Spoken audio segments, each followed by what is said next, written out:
Today, we're tackling one of the biggest, oldest myths in management. This idea that we know exactly how to motivate people, especially with money. Yeah. For decades, organizations have leaned on, a few standard tools, but the truth, based on the sources we dove into, is that what works for one person can completely backfire for the next. That's absolutely right. We are going to question the very foundation of that traditional wisdom. This dive moves from simple financial tricks to the really complex reality of human psychology, our individual neurology, and the surprising role of our emotions. Our sources challenge these core economic theories, like the whole idea of loss aversion, and they reveal the actual neuroscience of effort while dissecting these nuanced workplace emotions, like the huge difference between regret and disappointment.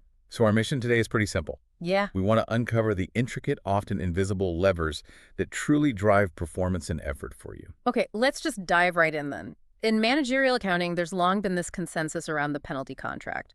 And it's all based on how we perceive risk. It's the classic framing dilemma. So you have two compensation agreements that are, dollar for dollar, identical.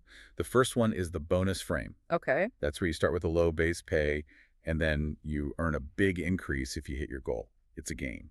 And then the flip side is the penalty frame. You start with high base pay, but that money gets taken away. It's penalized down to that same lower amount. If you miss the target, it feels like a loss. Exactly. And for decades, the assumption, which is rooted in prospect theory, has been that the penalty frame just works better. The core idea is loss aversion. The pain of losing is stronger than the pleasure of gaining. Psychologically, it's about twice as potent. So you'd think we'd all work harder to avoid, say, a $1,000 fine than we would to earn a $1,000 bonus. And this is where it gets really interesting because the latest empirical findings just punch a massive hole in this whole idea. A huge one. The researchers didn't just test the effort difference. They first had to figure out which economic model actually described the decision-making of the person in the chair. And the results just demolish the whole concept of a representative agent, this idea that everyone plays by the same economic rules. They found that only a minority, about 24% of participants, were actually loss aversion thinkers. Wait, only a quarter? Just a quarter. So if only a quarter of people are governed by this rule, why has the penalty contract been a staple of management thinking for, 50 years? That's the million-dollar question. Are you saying 75% of companies are just wasting their time with this kind of framing? Essentially, yes. Yeah. For the vast majority, the ones better described by expected utility theory or other models, there was no measurable difference. Zero. So the effect is real, but it's only for a small slice of the population. It's not this universal human trait we all thought it was. Exactly. A critical distinction for you, the listener, to make. Stop assuming everyone is loss averse. But the sources, they go even deeper. They found something even more confusing within that small group who do respond to penalties. This is the real mystery. If loss aversion is the driver, then within that 24% group, you would expect the people who are the most loss averse to work the hardest under that penalty. That makes perfect sense. It does, but the data just didn't show that. The degree of an individual's loss aversion had no explanatory power at all in predicting how hard they worked. So to sum this up, we know the penalty works for some people, but we have no idea why it works for them, and we know it completely fails for most. The mechanism is just broken. Or at the very least, we don't understand it nearly as well as we thought we did. Okay, so since that financial framing is so inconsistent, let's pivot from abstract money to the actual physical cost of effort. If you have to literally push a button or lift a weight, does loss aversion hold up? It does, at least initially for healthy individuals. When researchers tested this, they had participants choose between different force levels for either a reward or a punishment. The young, healthy participants showed significant loss aversion. So they would physically push harder to avoid a penalty than to get the same reward. Reliably. They exerted more effort to minimize a punishment than they did to maximize an equivalent reward. So on a biological level, that aversion to loss seems hardwired into how our bodies decide to spend energy. It seems to be, but our sources then connect this directly to brain chemistry.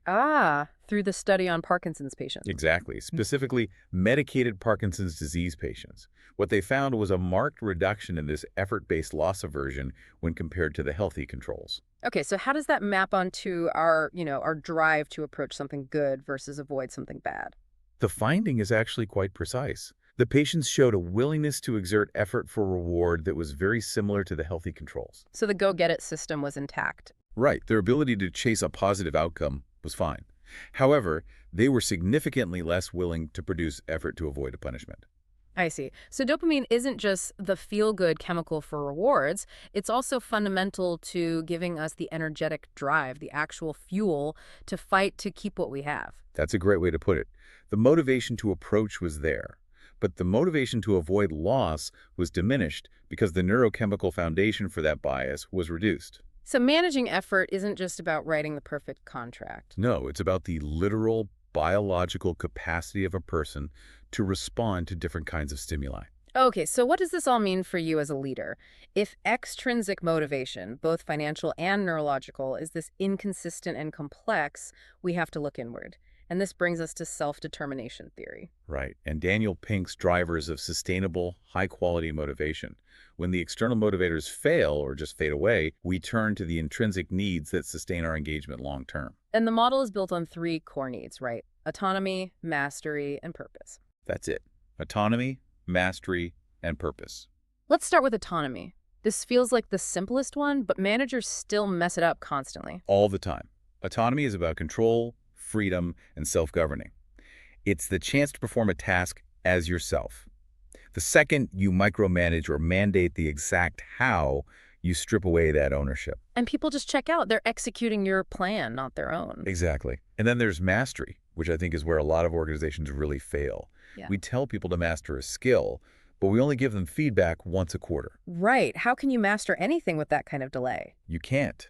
Mastery requires the perception of constant incremental improvement. That demands rapid constructive feedback. You need daily or even hourly data dashboards, immediate check-ins, something visible to know if what you're doing is working. So the focus needs to shift from celebrating only the end result, like the quarterly target, to celebrating the daily efforts you can control. The lid measures, exactly. And finally, you have purpose or relatedness. This is that feeling that the work actually matters. That it's not pointless. Yes, it's that critical sense that your effort contributes to a greater good, whether it's for the client, society, or just supporting your own team. If you don't connect the tasks on a spreadsheet to a real human outcome, you just kill intrinsic motivation. And this creates such a perfect contrast with plain old money. Cash is a powerful extrinsic kickstarter, but the research shows it often leads to short-term thinking, to expectation creep. And it can actually erode that intrinsic motivation we just talked about. Which is why non-cash rewards can be so surprisingly powerful. It's because cash is utilitarian. It pays for necessities like rent or gas.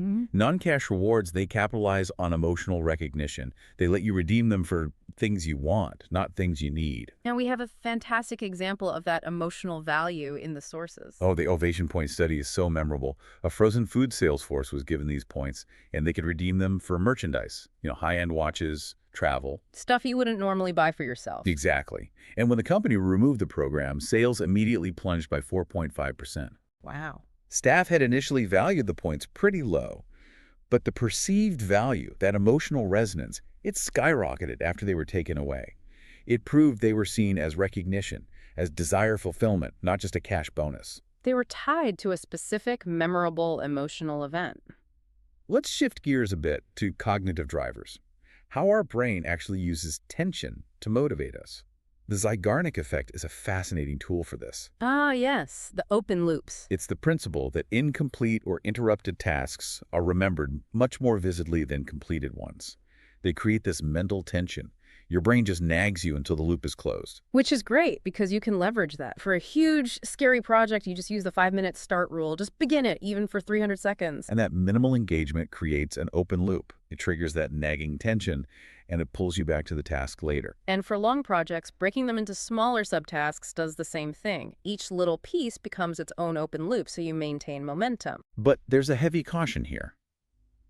If you open too many loops, or if the tasks are too high stakes, that motivating tension becomes debilitating anxiety. Cognitive overload, burnout. Straight to burnout. It's a tool, not a lifestyle. Which brings us to the emotional side of effort.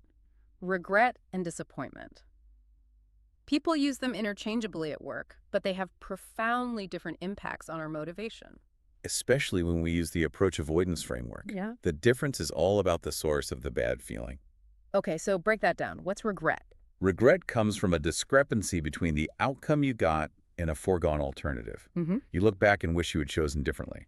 If only I had studied for 5 more hours, I would have passed. Okay, and disappointment. Disappointment comes from a gap between your outcome and your expectations. You fell short of what you hoped for. I was told I was going to be promoted, but I wasn't. And this difference is critical because disappointment is by far the more destructive emotion for motivation. Precisely. Both regret and disappointment relate positively to avoidance motivation, that urge to escape the negative situation. You want to run away from the bad feeling. Right, but here's the killer detail.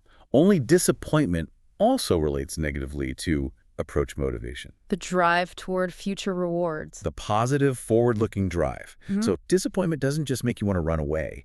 It actively drains the cognitive and emotional tank you need to even try again. It kills the will to move forward. It's a double whammy. It is.